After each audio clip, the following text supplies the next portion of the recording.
So let's get this straight. Donald Trump starts a war with Iran without informing Congress or his NATO allies, and then complains when they don't come rushing in to bail him out. Trump doesn't sound like a particularly nice person, because he isn't. And these whiny public missives of his, please send your ships, why aren't you sending your ships, actually I never needed your ships anyway, are the diplomatic equivalent of a toddler knocking over a chessboard and declaring victory. It would be funny if it weren't attached to actual ships and actual missiles and actual consequences for the entire world.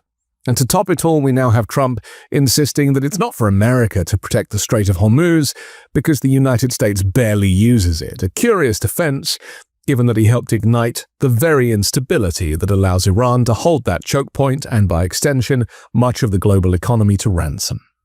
Trump told the Telegraph that he is strongly considering pulling the United States out of NATO after it failed to join his war on Iran. He labeled the alliance a paper tiger and said removing America from the defense treaty was now beyond reconsideration.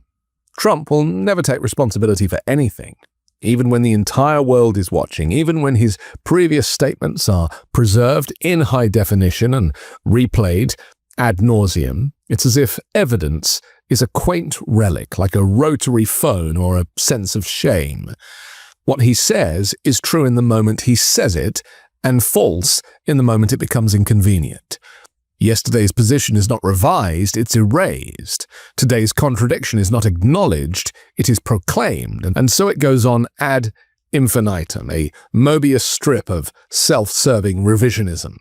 Comeback President Joe Biden. Proof, if any was needed, that not trying to fix things that aren't broken is, in fact, a form of governance, and that being a placeholder of democracy is preferable to cosplaying as a monarch. Trump, by contrast, governs like a man who has mistaken the Oval Office for a throne room and the Constitution for a set of optional guidelines. This is precisely why the international community would be wise to follow Spain in holding the line against joining what looks increasingly like Trump's personal war. To do otherwise would not merely be unwise, it would be corrosive. It would undermine the sanctity of collective defense, distort the intent of alliance frameworks, and reduce the transatlantic partnership to a glorified group chat where one member keeps dragging everyone into arguments that they started. The whole world sees Trump as a naked emperor, utterly convinced that his nudity is the finest tailoring. Not a single country, well, perhaps maybe Hungary, and even then with a raised eyebrow, appears to treat American leadership under Trump with anything resembling respect. It's as if a century of diplomatic capital has been incinerated in under a year, and not by accident, but with a kind of grim determination. One begins to suspect the chaos is not a bug, but a feature. The policy decisions Trump makes, often on the fly, often via whatever device happens to be closest, read less like strategy and more like a case study in his long history of business failures. Bankruptcies, bust-ups, abandoned ventures, the pattern is familiar, only now the stakes are planetary. He may be the only executive in history whose decision-making process could be improved by handing it over to a moderately attentive house cat. And the tragedy for NATO's Secretary General, Mark Rutte, and the rest of our former allies is that we're now all forced to watch. It's like an agonizing slow-motion implosion, an arsonist experimenting with materials he neither understands nor respects. You can see the sparks, you can smell the smoke, and still the fire is treated as a matter of opinion.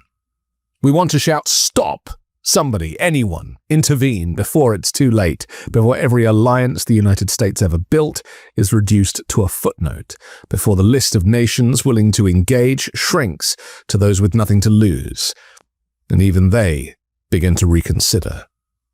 What a sorry state of affairs when American exceptionalism comes at this price, when one man's ignorance, ego, and narcissism are sufficient to destabilize entire regions, when empathy is so absent that civilian casualties are shrugged off, inconvenient truths are dismissed as fiction, and reality itself is treated as negotiable.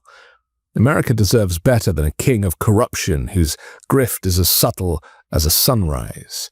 The notion that declining a presidential salary somehow offsets the quiet siphoning of influence and resources is not just implausible, it's insulting. It assumes a level of gullibility that says more about Trump's view of the public than it does about the public itself. And that perhaps is the central irony. Trump can only imagine others to be as limited as he is. His capacity for judgment stops at his own reflection, and even that appears to be generously interpreted. This is why he underestimates nations, alliances, and consequences alike. It's why his dollar-store dictatorship, gaudy, brittle, and fundamentally unserious, contains the seeds of its own collapse.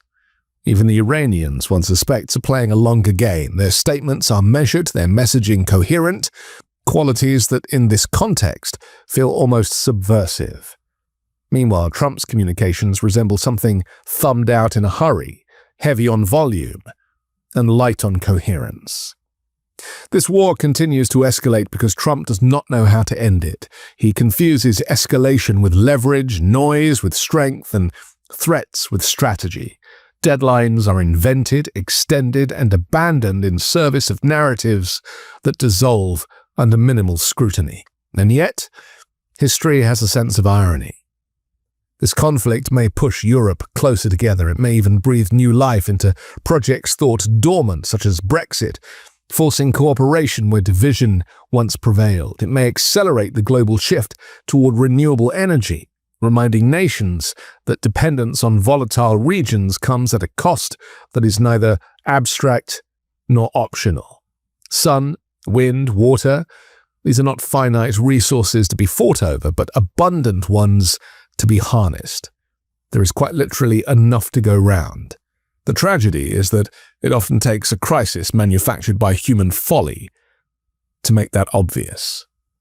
In a final twist, one can almost imagine Trump discovering this and promptly declaring himself the father of renewables, taking credit for solar and wind, perhaps even the invention of sunlight itself. Stranger things have happened. Or maybe it's simpler than that.